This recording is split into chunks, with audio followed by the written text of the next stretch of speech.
नदी में चलती हुई नाव, वायु में उड़ता हुआ वायुयान, चलते हुए जानवर, उड़ते हुए पक्षी, एक फूल से दूसरे फूल पर उड़ती हुई तितलियां, घूमता हुआ लट्टू, कुर्सी, मेज, घड़ी। हमारे आसपास जो भी वस्तुएं दिखाई देती हैं, यदि इन वस्तुओं की स्थितियों को ध्यान से देखें तो हम अनुभव करते हैं कि कुछ वस्तुएं अपनी स्थिति बदल रही हैं और कुछ अपनी स्थिति नहीं बदल रही हैं। नमस्कार, मैं हूं मनोज कुमार मिश्र और आज की कक्षा में कक्षा 6 के विज्ञान विषय से इकाई 12 गति। आपने बाग में तितलियों को उड़ते हुए देखा होगा। तितली एक फूल से दूसरे फूल पर जाती है। इस प्रकार तितली का स्थान बदलता रहता है, किंतु फूल अपने ही स्थान पर रहता है। इस आधार पर हम कह सकते हैं कि फूल स्थिर है और तितली गतिशील है। अतः यदि समय के साथ वस्तु की स्थिति में परिवर्तन न हो तो वस्तु विराम अवस्था में होती है, और यदि समय के साथ वस्तु की स्थिति में परिवर्तन हो तो वस्तु गतिशील अवस्था में होती है। गतिशील वस्तुओं की गति अलग अलग प्रकार की होती है। तो आइए समझते हैं गति के विभिन्न प्रकारों को।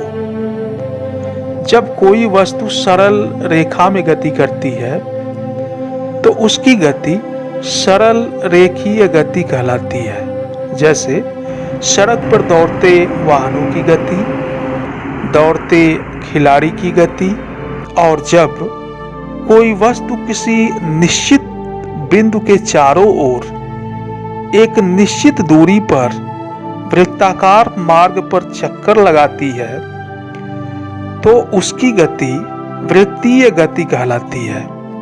जैसे सूर्य के चारों ओर पृथ्वी की गति और पृथ्वी के चारों ओर चंद्रमा की गति, घड़ी की सुइयों की गति, कोल्हू चलाते हुए बैल की गति, ये वृत्तीय गति के उदाहरण हैं।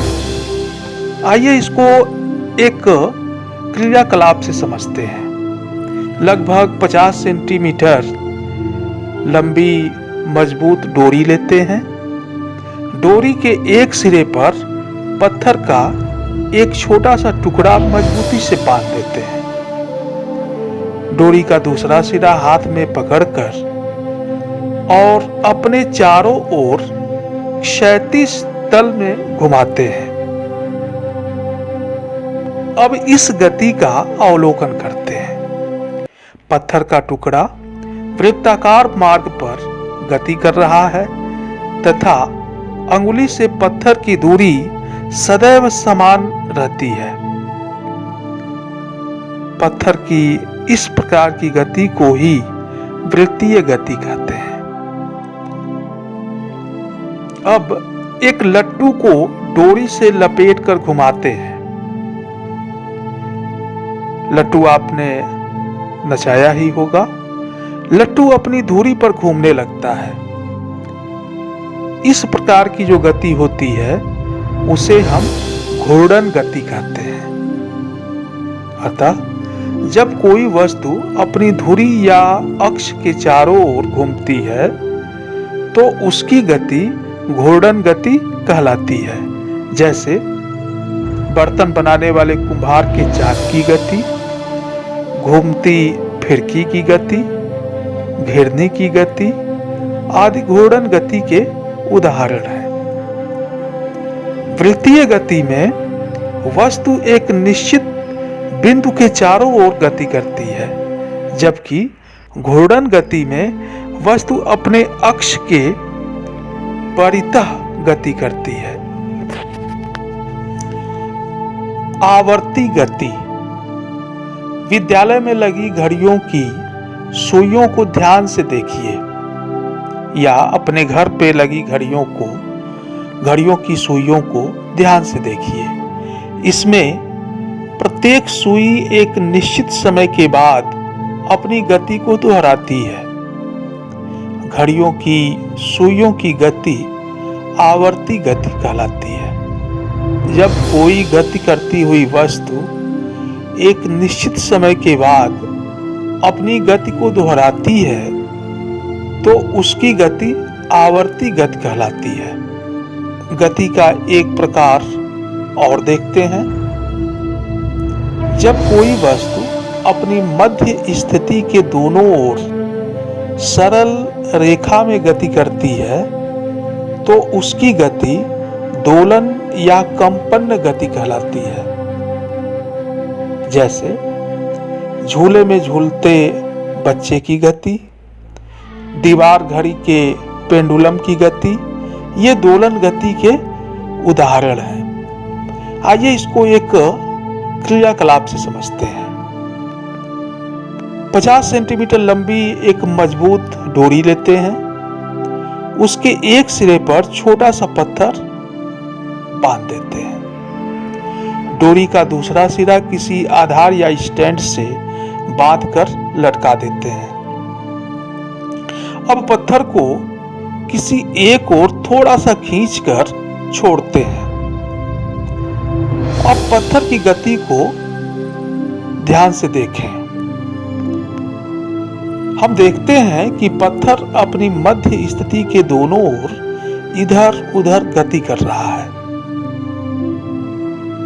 यही दोलन गति है। एक वस्तु में कई प्रकार की गति हो सकती है, जैसे चलती हुई साइकिल के पहिए में घूर्णन गति और रेखीय गति दोनों होती है। दोलन गति